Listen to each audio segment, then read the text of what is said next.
Thank you very much for joining us again. Today is Thursday, and my name is Dakbo Aruajoe. By Saturday, the people of Taraba, Abia, and Imo, they have to go to the polls again to do what they did earlier on. That's some few weeks ago, to elect their governors, and who are going to be the people representing them are the as legislators also. We'll talk about that in the second half, but I have an August visitor during the first half, and that's Comrade Shehu Sanni, comrade, and also is the senator-elect Kaduna Central District. Thank you very much for joining us this morning, sir. Thank you. Yes, I would like to start by saying congratulations at the winning at the polls, and congratulations also. We have the APC, the Central, and I was wondering, because the people of Nigeria sees the APC as the Messiah party, and the people, even the people that contested in that party, as Messiahs also. Should they keep that dream on, sir? I think what needs to be made clear and what we need to understand is that Nigerians didn't just vote for APC because it has a broom. In the last 16 years, their lives were shattered, their dreams were dashed, they were impoverished, their nation was looted, and they were desirous of change. And the only alternative that has offered itself is the APC and the leading elements within that very party that provided an alternative. So it was a revolution that happened on the 28th of March. Nigerians rose up in resistance and in open opposition to an established order that was unable to address the issues of development, that was able to address even the basic fundamental issues of life. Parts of our nation was taken away by a gang of insurgents, and governance has simply become a self-serving affair. And the Jonathan administration represented some of the 16 years of misrule by the PDP. So what the people in the APC, the leading elements, need to make it very clear that they are actually not messiahs. They are agents of change that will do everything possible to bring about the much needed change Nigerians desire. To portray yourself as a messiah or a miracle worker, you are bound to disappoint those whom you try to vendor these kind of ideas to. But when you're talking about change in Nigeria and you being an agent of change, and with the states that we found Nigeria, and it's only a messiah that could change the state of Nigeria back to the glorious days. Or what do you think, comrade? Well, I am just trying to save the party and also the leading elements in the party from these over-exaggerations of their capacity and capabilities. Is that like an over-exaggeration? Yes. Also? We, first of all, need to take over on 29th of May and see the level and the degree of rot that was left behind by 16 years of PDP rule. And from there, we make it public to people. This is what we have seen. And then this is what we can do in the short time and in the long time.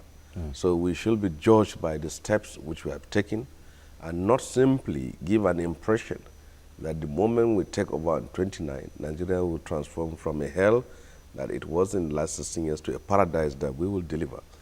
This is a fundamental mistake if we try to do that. What I did during my campaigns as a senator was I avoided telling people what I cannot do, or I avoided making promises which I will not be able to deliver. People want you to construct roads, to build dams, to build schools and build hospitals the very day you take over power. And I said, first of all, let me know what is there. And from there, when I see it, and I will tell you then what I can do. But you know, you are voting for an alternative, and you are voting me for the record which I have left before I started aspiring for any position. So I think what should be done very clear by the incoming administration is to make public what we have seen, and also to come out with an immediate plan that will address immediate issues. For example, issues that has to do with security. We need to crush the insurgency and see how we can get these girls rescued. We also have to plug the loopholes that has become a cesspool pipe for corruption in this country. So these are issues that can be achieved. But we should also tell Nigerians not to judge us by the ritual of 100 days. Okay. After 3 months, Nigeria will say whether you can do or you cannot do. I think we need to tell Nigerians that we can restore their hope, their confidence by addressing issues in consonance with the realities which we have seen on the ground. So you're saying it takes a while. It's going to take a while before you put all your promises on the table. Of course, what we need to understand clearly that the destruction and the damages that was done in the last 16 years cannot be addressed a day after the inauguration. That is very clear. But what the president-elect needs to do now before the handover, he needs to assemble a team of competent people, not people who will be compensated for contributing to the elections, and not people who will be rehabilitated for taking part in the campaigns. We need to know that we are in an emergency period at this very time in our history, and there is so much wrought that has been made, and we need to bring able and capable hands that will address these fundamental issues. Now, he needs to have a team. He needs to also have a 6 months plan to which Nigerians will, within the first 6 months, start seeing a clear difference from what they have seen in the past to what is about to unfold as a nation. Clear, not fundamental, but signs that things have changed. There are immediate issues that you can address in the first 6 months. Like what? You can stop bunkering in 6 months. Okay. You can end the insurgency within 6 months, and you can work towards also bring out the girls that were have been in custody of the insurgency. Within 6 months also. In the first 6 months, it's still possible. When you say end insurgency in 6 months, because I know that's been your jurisdiction, you've been talking about insurgency, you've been outspoken about insurgency. Do you think insurgency can be brought to a halt, a total halt, within 6 months? It is possible to end insurgency. What made it impossible for the insurgency to end was that both the road taking on the application of force and the road taking on the use of dialogue have not been properly taken. There are two options to which you can end this insurgency. Yes. Either you use force or you use dialogue. Okay. Now, on the areas of force, it's not simply by saying we will use the might of the army to crush the insurgents. It's also by equipping the army, funding the army, boosting the morale of the army, and cooperating with neighboring countries, Chad, Niger, and Cameroon, and working in synergy to encircle the insurgents and bring them to it. That was not done in the last 6 years of Jonathan administration. Now, but during his administration, you can see also that with the help of the neighboring countries, they're winning the war. What do you think of recent? Well, the question we need to ask ourselves, why was it only when the government, the administration was on its own end that seems to be an effort when people have died in the last 6 years? Why did we waited for this long to arm our army, to fund them, to equip them, and to cooperate with countries within our border regions? Why has it taken so long? It's because there is a lot of politics in it. What we should not forget, there was a time we have a bitter argument between the Federal Ministry of Finance and the Ministry of Defense over the Federal Ministry of Finance saying we have released 138 billion to you, and the Ministry of Defense was saying that we only receive a quarter of that. So you can see the politics, the intrigues, the corruption even in the fight against the insurgency. Now, if you end all these things here and provide the military and also ensure that the security cooperation between the border regions is maximized, then we can address this very problem. And then the issue of dialogue too. This problem too. Do we still need to dialogue with these people? No, we don't. We may need to at a certain point, especially when it comes to the issue of rescuing these girls. You can't raid a camp and free these girls. What we need to do is we want the girls back alive, not the body of the girls. And if you raid the camp, the girls now exist as hostages. You don't force your way to get over 100 and something plus. hostages out without casualties. So what we need to do is we apply the carrot and stick. The pressure should be continuously be applied on the insurgents, because it's better even you dialogue from the point of applying pressure. Because when they knew very well that they can't win militarily, that is when they can be open for a meaningful dialogue. So we need simply to get these girls out, not to dialogue and say everyone should simply go free. It's purposely to get the hostages out. It's not about the girls. It's also about thousands of hostages that are still within the ambit of the insurgents. Can this dialogue could go the way the Niger Delta dialogue went, whereby they were introduced into amnesty program? Can that be possible again? In the beginning, it's possible, but now it's very difficult to do that. Why? I knew when we intervene in terms of initiating a dialogue process, they were open to such ideas. But we reached a point whereby for 3 to 4 times, the dialogue process was frustrated by the government itself, and it became impossible for us to request for any dialogue again.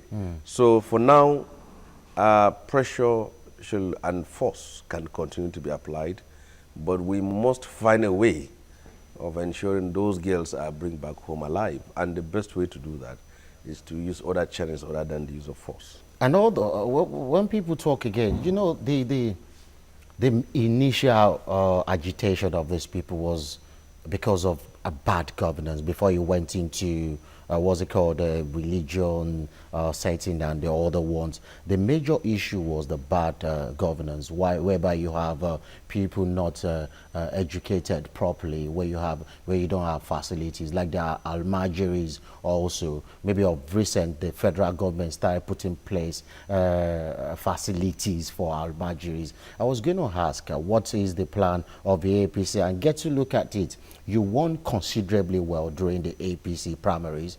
I think you did take out a serving senator, if I'm right.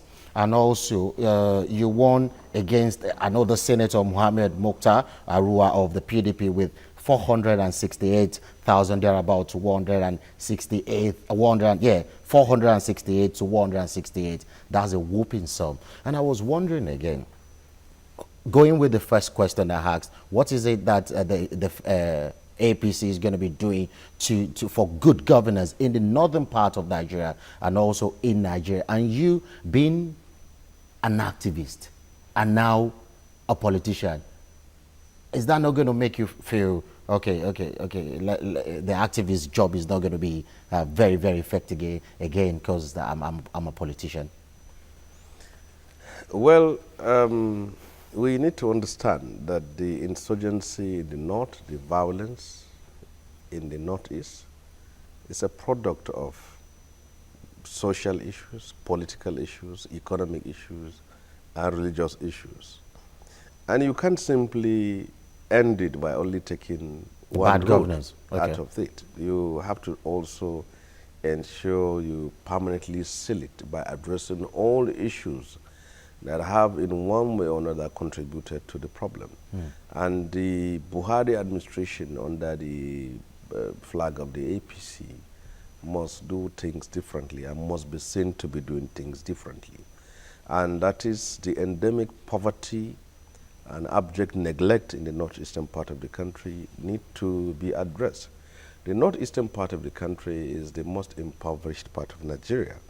And we are still not getting it right, because in the 2015 budget, what the federal government allocated to the northeastern part of Nigeria is the lowest in the whole geopolitical zone. So we have 23 billion allocated to the northeast in federal projects, and then we have 100 and something billion given to the north central, and then 60 something billion given to the northwest. And then in the south zone where the president comes in, he gave out 600 and something billion.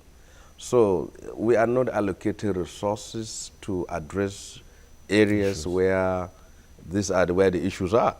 So what I'm saying here is that in as much as we in the past consider Niger Delta a major problem, and we came out with institutions and allocated resources to address the issues that arisen from such geopolitical zones. We also need to take the issue of the Northeast very seriously, because a snake in one part of the house is a snake in all parts of the house. So we have to understand it clearly that as long as there is no peace in the northeastern part of the country, as long as the northeastern part of the country continue to be harassed and occupied by insurgents, no part of the country is safe. It's safe. And the question is the part B question. Are you still going to remain the activist you are now that you are a senator? You see, people won positions from different backgrounds. Some were bankers and they become senators. Some were lawyers and they become senators. Some were engineers. Some were career politicians. I'm an activist. I'm also a former political prisoner. We fought for democracy. We marched on the street to end military rule. We were also jailed and make sacrifices to bring about democratic rule. So we have a background, and our asset is our integrity and our honor. And we can't allow it to fritter away because we are in the red chamber. I'm going there to represent the constituency that elected me, and also to represent that very idea and ideals and my people of my own ideas from the side of activism who have fought and towards seeing Nigeria as democratic and are still fighting towards seeing that there is good governance. So I have a constituency in which our own asset and our stewardship is our honor, our conviction. So even as a senator, I will ensure very well that that very spirit is sustained, because it doesn't mean I'm an APC senator and we have an APC president and whatever he says we shall do, we shall do it. I am not going to be a rubber stamp senator. I'm not going to be a David Marxist kind of senator where the A's will always have it. And I'm not going to be a senator. Well, the nays will be having it, or the nays sometimes I need to have it, because we need to scrutinize every bill that is presented to us on its own merit. This is what needs to be done. Which of the bills for your constituency that is jamming? Because I read a part of, maybe the lead part of it, that the handicaps are going to be provided wheelchairs instead of the, you know, the normal rough, I don't know, improvised means of transportation. What are the germane things you really want to push in your constituency? Well, from my own understanding, there are so many bills that have been frozen or have simply been kept to dust that actually have not been addressed. Right. So if I'm bringing new ones, I will add to those ones that are there. But I think what is most important in my own part of the country and my own constituency is issues that borders on education, that borders on jobs, that also borders on security. And we are going to propose bills that will, in the broader sense, improve the quality of lives of our people. Sorry? Okay. And promotes national unity and makes life better for everyone. So I need to take our first caller, because we're going to be having callers calling to contribute to the program. Good morning, Adewale. Good morning, Dapo. I'm sorry for holding you on. No, don't worry. We have comrades in the studio. Good morning, comrades. Good morning. Yeah, I think let me congratulate you on the election. Almighty God will continue to be with you. Thank you. I've been following you for a while, especially in the issue of Boko Haram and the Chibok issue. I remember before the children were kidnapped, you have been vocal about the Boko Haram issue. I remember then you and former president went to somewhere in that northeast to go and speak to some people about the Boko Haram so that they can be able to dialogue with the Boko Haram then. Please, can you share more light on what happened then? What made that the proposal come with them? Because we didn't understand. Because after both of you went, when some people released some statement, we thought maybe we are getting through about the Boko Haram. But after then, things went more than before. Okay, Adewale, let's leave Comrade to answer these questions. I think he gets what you're saying. We should know that the insurgency began in the aftermath of the killing of the leader, their leader, Mohammed Yusuf. And since that very time, many people were killed. So as an activist based in Kaduna and a stakeholder in the democratic process, I felt that I should, as a private citizen, try to help. It was then that I reached out to the Boko Haram group through some agents within Maiduguri and proposed to them that I want to arrange a dialogue. And they said, with who? I said, with someone from the side of the government. And I gave them the name of Obasanjo for obvious reasons. I could have given Babangida, Buhari, or Abdusalam's name, but I refused because I need somebody from the south who has the ears of the government and who will not be said to be aligned with Boko Haram. So, and Obasanjo was a person I knew, not because I ever served in his government, but we were in Kirikiri prison together in the 90s. So I knew him as a person. So I reached out to him too, and I said, please, Mr. President, then he was not a president, and said, I want you to reach out to the government, and I am proposing a dialogue between the group and the government. And then he said, what am I talking about? I said, I want you to meet some people. He said, who are they? I said, Boko Haram members. He said, you are a madman. I said, how do you expect me to sit down with them? I said, they have given me assurances. He said, where? Are they coming to Abeokuta? I said, no. You are coming to Maiduguri. He said, do I know what I am talking about, or have I just woke up from my bed? I said, oh, I'm talking to you, Excellency. He said, all right. He will make contacts, and then he will get back to me. After he met his contact, and then they gave us a date, and the conditions which they gave to me was that the dialogue must take place in Maiduguri, and it must be in their mosque, and there must be no pressmen, and there must be no government officials, and there must be no security agents.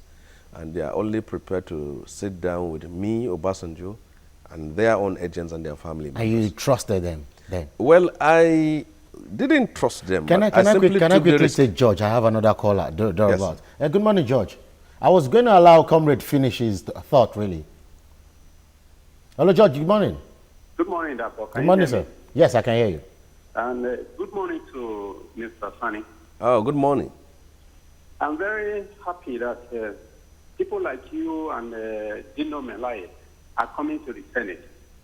Please, there are two appeals I will want to make to you.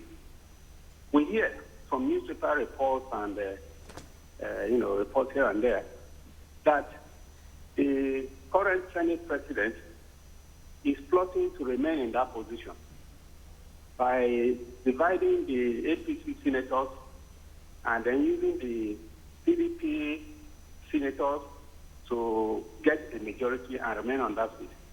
I want you to please ensure that that does not happen. Okay, thank you very much, George. I think that's paramount, and he's going to talk about that. But I'll just let you finish that Boko Haram story. You said the question was, did you trust these people? It's not easy to trust people who have killed many people and even killed some of their own family members. But I simply took the risk because I want an end to this as a patriot and as a Nigerian.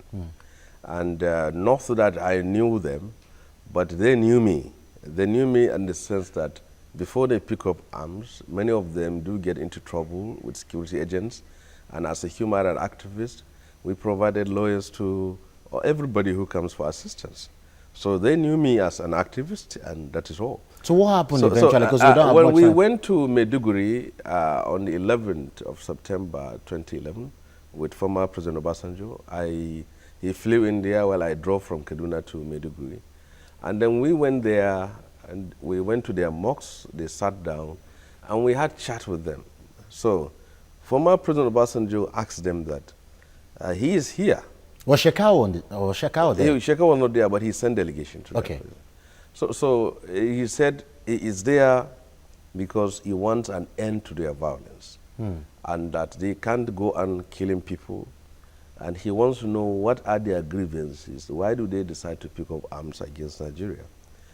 And then they said they decided to pick up arms because their people were killed and nobody did anything about it. And they brought to Obasanjo and showed him the petitions which they wrote, and they even went to court, which nothing happened. They also brought him the list of their own wives and children who have been kept in detention. They also brought to him and gave him the pictures of their people and hundreds that were killed by security agents. And then they all gave it to Obasanjo. And then when President Obasanjo read all their petitions and their court papers, and also he saw all the photos, now he asked them that, okay, I'm going to take what you gave me to the government, and I will ensure that attack and harassment of your people will come to an end. But I want you to give me assurances that you will help in ending this violence if I take the step. Then they said they assured him. So now, what now changed? What changed was that he took all the recommendations they gave to the government, and the government gave it to Azazi, the former National Security Advisor. The late Azazi. The late Azazi. And Azazi didn't do anything about it. What Azazi at that time was saying is that the state is at a strong position to end the insurgency. So and as such, okay, he refused to look at even the issues which they raised, and I think clearly that became one of the problems that began between President Obasanjo and Jonathan Goodluck. So you're trying to tell me would have ended if that talk was successful, or if Azazi had pushed that into the federal government? Well, the agreement we had at that very time is that they said we should do our own part and then await for their own part. But we couldn't do our own side. So we can't judge them by that, because what we promised them we will do, we didn't do it. We took the issues to the government, and the government threw it away. And when the government threw it away, Obasanjo became angry and told me that these things were not taken very serious. And I have to call them and tell them that I'm sorry, do not get back to me and don't call me, and that I have done my best, I have taken your issues to the top, and the people in top were not interested in furthering the issue ahead. So that is where that one stopped. But there was a second attempt. The second attempt was the one in which the president of Spring Council of Islamic Sharia in Nigeria, Dr. Detti Ahmed from Kano, led. And that talk was facilitated by a freelance journalist, Salkida, which I was on the background. And I deliberately refused to be part of it. I remained on the sideways because I want to see where it's going to end. We have failed the first one, and the second one was there. Now, the second one was the one in which Dr. Detti Ahmed represented the Boko Haram, and then he reached out to the government. The Boko Haram came out openly and said, we have delegated Dr. Detti Ahmed to sit down with the government on our behalf. Now, that talk broke down. Why? Because the group demanded release of their members, which the government was not prepared to do. The group demanded the rebuilding of their mosques and schools, and the government still refused to do it. So it reached a point whereby all the government wanted is that the violence should stop and they will look into all issues. And now the talk broke down between Dr. Detti Ahmed representing the group and also the federal government. So that was shattered. And then Dr. Detti Ahmed became frustrated and then went back to Kano and then told the group that he has pulled his hand off because the government wasn't prepared to dialogue. Now that is second. The third attempt. There was another attempt. There was an attempt. The third attempt was the one in which we tried to rescue the Chibok girls. And now the rescue of the Chibok girls took place with a team of people. Those that will, those who will accept their names to be mentioned is myself and Mr. Fred Eno, a consultant, on one side, facilitating talks between the government and the Boko Haram group. The Boko Haram group sent 2 of their top-ranked members to Abuja. And then we sat down and now said, we had your leader who took hostages of our girls, said that he is prepared to release the girls on the ground that their members are released. So can you please have the list of these members? So now we use an international organization to serve as an exchange mechanism, whereby this organization will collect the girls from the group and will also hand over the insurgents to the group. Now, the government side agreed that it should take place, the talk. Now, where we had problems was that the group now gave us a list of 18 members of their group who are in detention and said, these members, if they are released, we are going to release the Chibok girls. A date was set in the last quarter of last year. A date was set for this exchange to take place. Now, in the last minute, now the government that has previously agreed to release these 18 members now recanted and said they couldn't find 10 of the 18 members, they only have 8. And that if they are going to agree with 8, we will look at it. And even the 8, when we are at the last minute of collecting the girls, now they told us that we want a situation whereby you collect the girls first and bring it to us in Abuja, and then we will look at the release of those 18 people. Now, it was at that very point that we decided to pull out, because we knew that a trick was about to be played, and these insurgents, if they can go after us for deceiving them. So what we decided to do is to tell them that this is what the government is saying at the last minute, and they say, okay, if that is what it is, then that is the end of the deal. And they off their phones and close all channels of communications. Was there another attempt? I know that was the last attempt. Apart from that, I wasn't aware of any attempt to rescue the girls. Senator, you need to actually come back, because we need to have like an hour to discuss this. There's not enough time. But briefly, can you please talk about what George said about Senator David Mark trying to retain his seat? I think what we said is that it's the adage that a house divided against itself will fall. And with the threat and the ambitions expressed by David Mark, I think is a call-up to the APC to now put their house in order. People in the APC who are desirous of becoming Senate President have to sacrifice their ambition for the greater good of the country and also the interest of the party. If we go there with a divided house, certainly such a character like David Mark will emerge. And this is what we need to be very careful about. And people like me will work towards seeing that APC produces a Senate President. And we will also work towards letting those that need to know that they actually have to keep away their ambitions for now in the interest of the country. Okay. Thank you very much, Senator Shehu Sanni, Senator representing Kaduna Central District, and also an human rights activist. Thank you very much.